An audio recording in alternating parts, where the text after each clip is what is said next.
Hey guys, it's Alyssa from Fangirlish, and I've got all of your winners and losers from week 4 of the 2018 NFL season. Let's do this.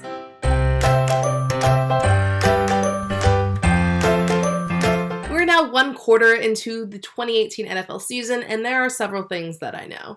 The Los Angeles Rams are the most complete team in the NFL. The Kansas City Chiefs and Patrick Mahomes' offense is explosive. The Bears' defense is the best unit in the league thanks to Khalil Mack.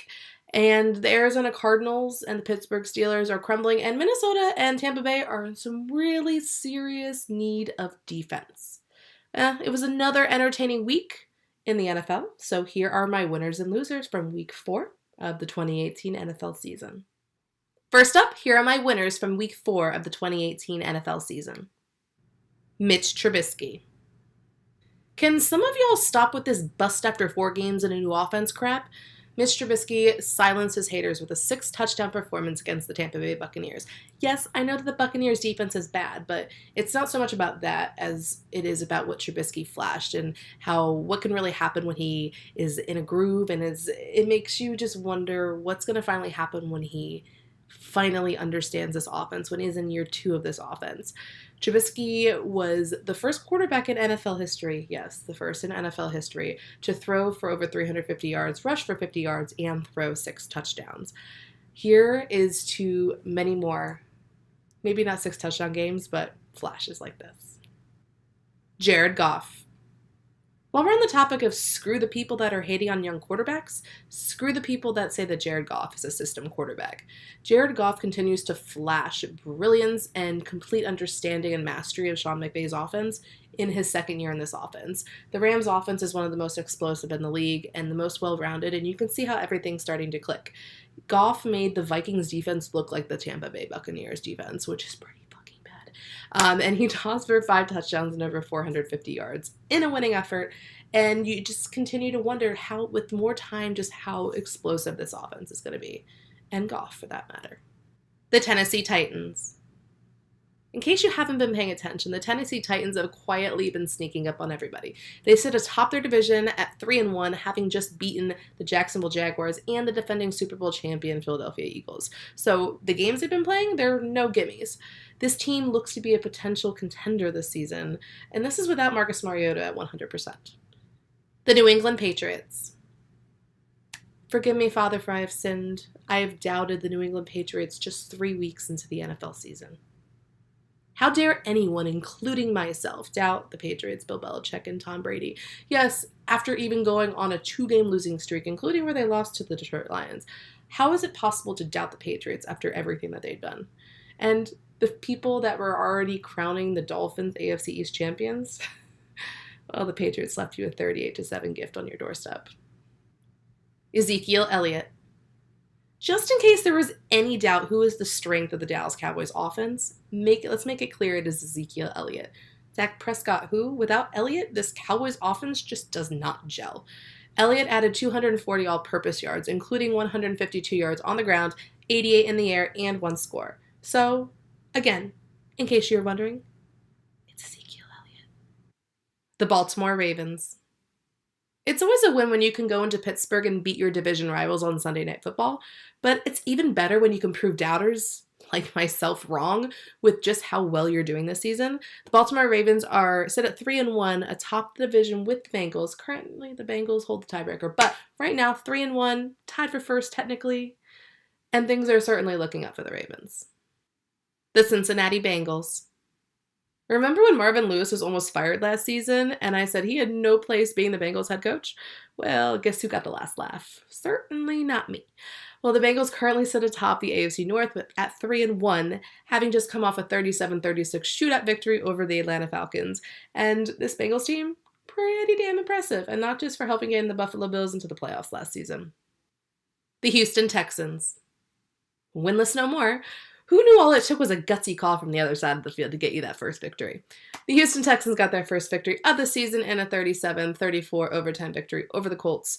And Deshaun Watson and Houston fans can take a collective sigh of relief now. Let's take a look at the losers for week 4 of the 2018 NFL season. The Minnesota Vikings defense. Can someone tell me what happened to the Minnesota Vikings defense? Because they've been MIA since last season in the playoffs.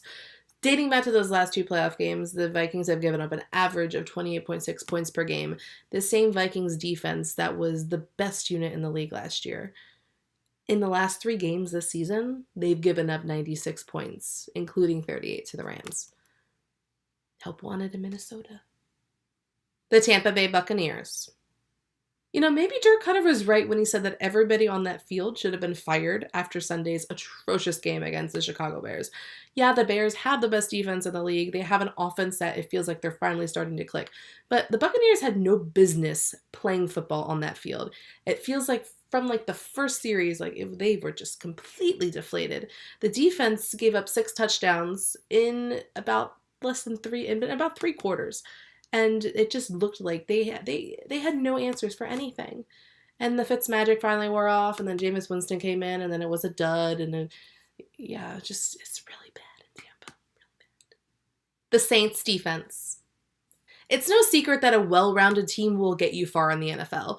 And there's only so long that one unit can carry the entire team. Case in point, the New Orleans Saints, who have one of the best offenses in the league, and they have Drew Brees, who, come on, he's Drew Brees. But then you have a defense that it feels like they're trying to give games away, and you have to wonder how long can the offense carry the entire team before it just breaks. The Atlanta Falcons. Somehow, somewhere, the Falcons have fallen to 1-3 on the season, and this is after having scored 74 points in their past 2 games. While the Falcons' offense has been getting into shootouts with the likes of the Bengals and the Saints, the defense is giving up an average of 36.5 points a game, and that's just not going to cut it. The Denver Broncos. The only thing standing in between the Broncos and actually being a good football team is its offense and its quarterback, Case Keenum. The Broncos' defense is good enough to win in this league. All the offense has to do is be average, and it can't even do that. While the Broncos' defense managed to bring Pat Mahomes back down to earth for a little bit there, the offense just really couldn't hammer it home for the Broncos. The Arizona Cardinals. And then there is one winless team left in the league, and we have to be wondering if anyone's going to be challenging the Cleveland Browns for their 0-16 record. Oh, and the 2008 Detroit Lions. But are the Cardinals that team? There was some encouragement there with Josh Rosen, but they still couldn't eke out that first win in a 20-17 loss to the Seahawks.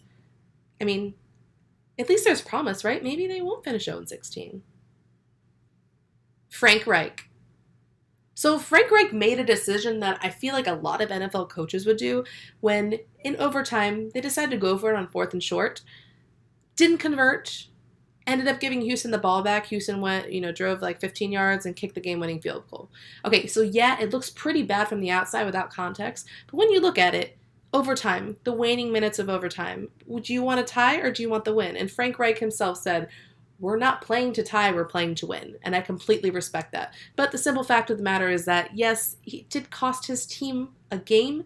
He added a loss to his team. So, technically he has to make the losers list, even though I actually agree with what he did.